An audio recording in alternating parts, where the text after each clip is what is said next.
الفيديو ده انا بصوره دلوقتي قبل بداية الماتش على طول.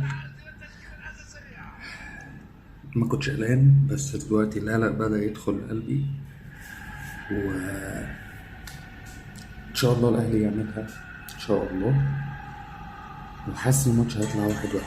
فيا رب يا رب خير. السلام عليكم ورحمة الله وبركاته. للمرة ال11 في تاريخ أفريقيا، أبطال أفريقيا، نادي القرن الأهلي بيحصل على البطولة ال11 من قلب كازابلانكا عشان يخرس كل الحاقدين.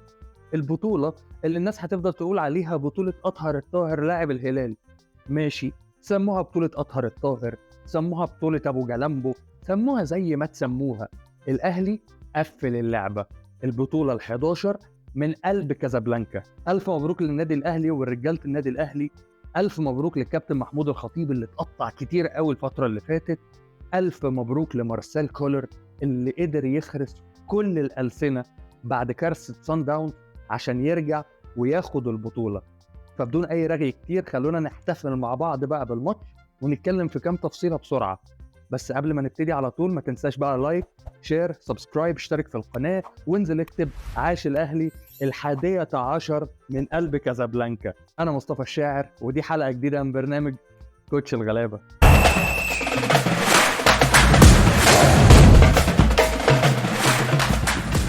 خلونا نتكلم عن الماتش.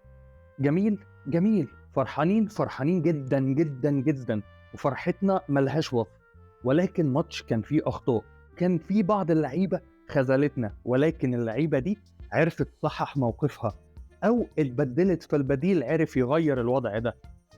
على سبيل المثال واحد من اللي احنا كنا دايما بنشكر فيهم وهو مروان عطية، النهاردة كان داي اوف، ممكن بسبب الضغط. جمهور الوداد المغربي يا جماعة بجد شابوه، اكيد حاطين ضغط كبير قوي على اللعيبة، جمهور مرعب، محدش يقدر يتكلم في النقطة دي. ولكن رجال النادي الاهلي هندلت الموضوع ده كويس، فمروان عطية النهاردة كان داي اوف.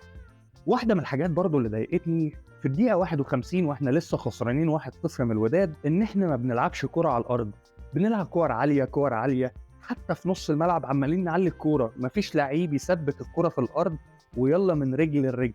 واحدة من الحاجات اللي كل الناس اتكلمت فيها ان الوداد المغربي خطير في الكرات الثابتة واللعب للعرضيات والدنيا دي، فليه في اول نص ساعة عندنا حوالي 7 أو 8 فاولات حوالين منطقة الجزاء، واللي تسبب واحدة منهم في الهدف الأول لنادي الوداد، وقعدنا على أعصابنا لحد ما جه الهدف من محمد عبد المنعم، هدف أحيا قلوبنا.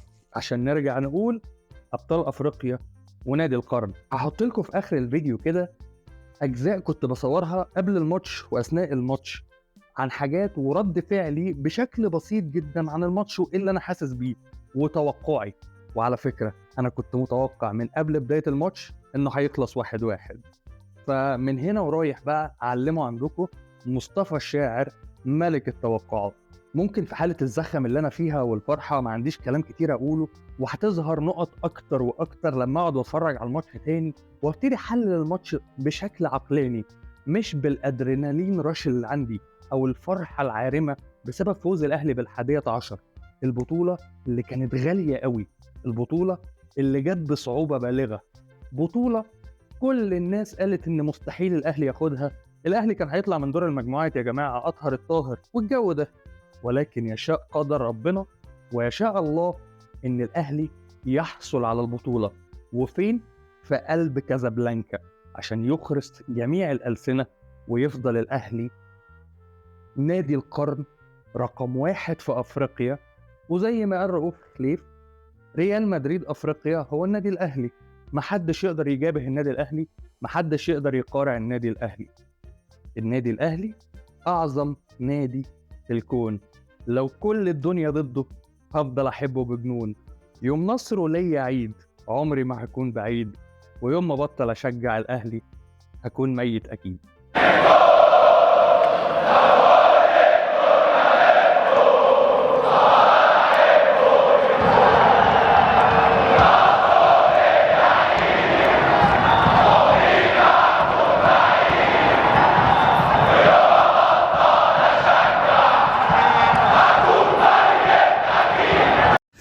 ال11 بقى، ال11 يا اهلي، يلا يلا يا رجاله، قادرين نعملها والله، قادرين نعملها.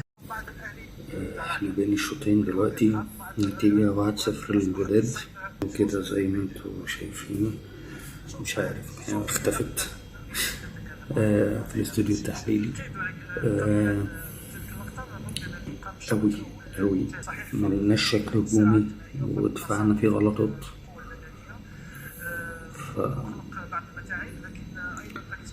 مش مبسوط ومتضايق، بس عندي أمل رجالة النادي الأهلي تقدر تعمل حاجة، وإن شاء الله يرجعوا لنا بال11 من كازابلانكا.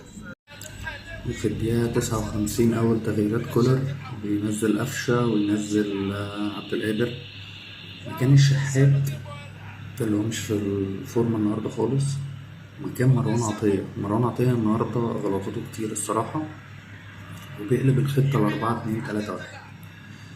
من وجهة نظري أنا شايف إن كهربا يطلع، كهربا ملوش أي دور، هو ادي فرصة لمحمد شريف. الأهلي بيجيب الجون الأول وبيتعادل. أنا معايا حد هنا معايا في الشقة قبل الكرة بثواني قال لي الأهلي هيجيب جول وهيتعادلوا. طب إيه؟